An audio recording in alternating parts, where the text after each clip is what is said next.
आज़ादी की लड़ाई में बरेली के लोगों ने बढ़ चढ़कर हिस्सा लिया। आपको बताते चले, आज़ादी पाने के लिए हमारे देश के नौजवानों, बुजुर्गों, वीरों ने अपने जीवन को कुर्बान कर दिया। इस आज़ादी को मिले आज 78 साल पूरे हो चुके हैं। बरेली कलेक्ट्रेट परिसर में आज सुबह से ही अधिकारी तथा नागरिक इकट्ठा होना शुरू हो गए।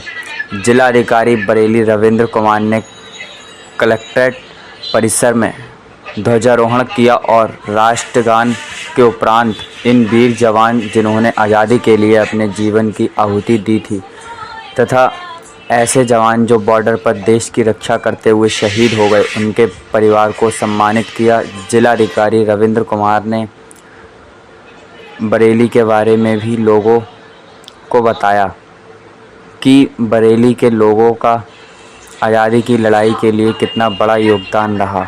जिलाधिकारी बरेली ने एक एक करके उन सारी बातों को याद किया जो बरेली के लोगों और स्वतंत्रता संग्राम से जुड़ी थी।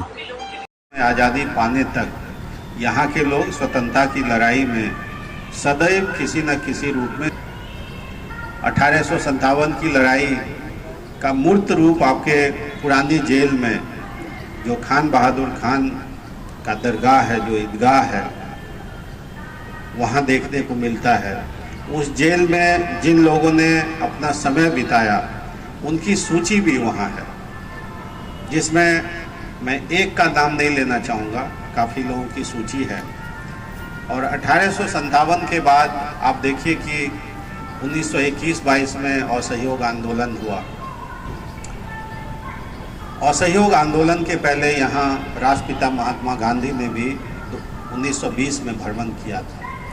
फिर 1930 में जब सविनय अवज्ञा आंदोलन हुआ था, सिविल डिसओबीडियंस मूवमेंट, तो उस समय भी बरेली के लोगों ने सक्रिय भूमिका निभाई थी। 1942 में जब भारत छोड़ो आंदोलन हुआ, उस समय भी यहाँ सैकड़ों लोग, यहाँ के लोग जेल गए थे। उनमें से कुछ नाम हमें क्या बताने की जरूरत है, आप लोगों को मालूम ही है। दामोदर स्वरूप सेठ, पंडित धर्मदत्त वैद्य, श्री राम मूर्ति, पीसी आज़ाद, बहुत सारे लोग हैं।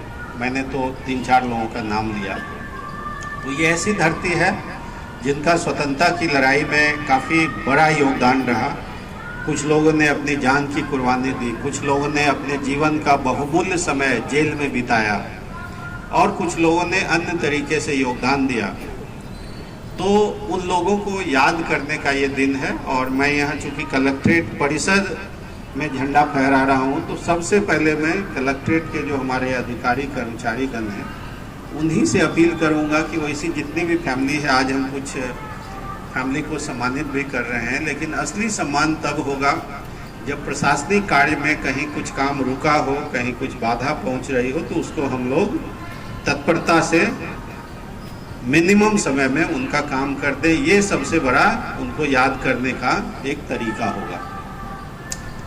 इसके साथ ही देखिए, 1947 में आज़ादी पा ली तो आज़ादी की गारंटी नहीं है। क्यों? क्योंकि हमारे जो पड़ोसी देश हैं हमेशा अंदर झांकते रहते हैं। क्या पता कब मौका मिल जाए कि थोड़ा सा ज़मीन दबा लें।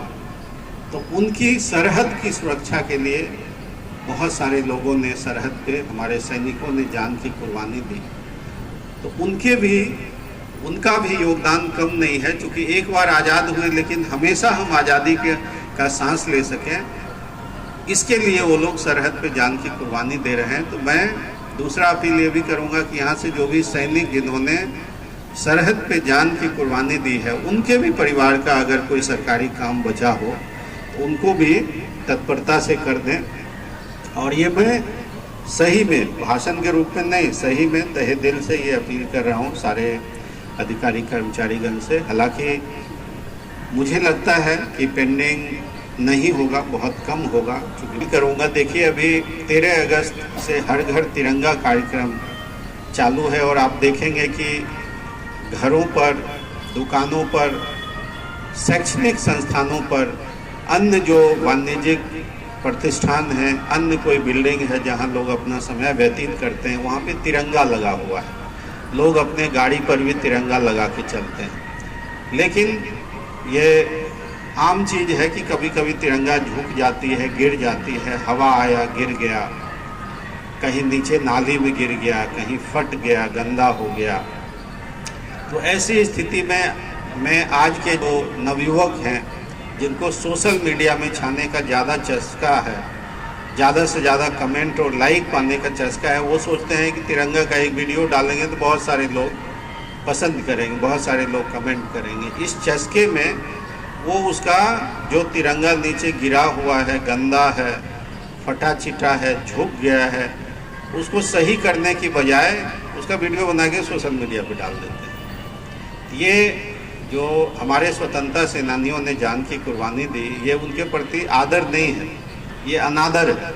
इसलिए मैं अपील करूंगा कि जनपद में, मैं तो इस जनपद का जिलाधिकारी हूं, तो जनपद के लोगों से ही अपील तो मैं सबसे कर सकता हूं, लेकिन यहाँ के लोगों पे मुझे लगता है कि हमारे अपील को ज़्यादा सुनी जाएगी। तो मैं अपील करता हूँ, स्ट्रांगली अपील करता हूँ कि कहीं भी आप तिरंगा देखें जो कि डिसरिस्पेक्टफुल कंडीशन में हो, तो उसको या तो उठा के उसके ओनर को दे दें, गाड़ी का है तो गाड़ी वाले को दे दें, घर के बाहर है तो नॉक करके घर में दे दें, या अगर कोई नहीं है तो उसको उठा के अपने साथ रख लें और उसका जो डिस्पोजल होता है रिस्पेक्टफुल्ली दफनाने का होता है या जलाने का होता है, जो कि फ्लैग कोड ऑफ इंडिया के अनुसार है, तो उसको रिस्पेक्टफुल्ली डिस्पोज ऑफ करें या अपने घर में रख लें।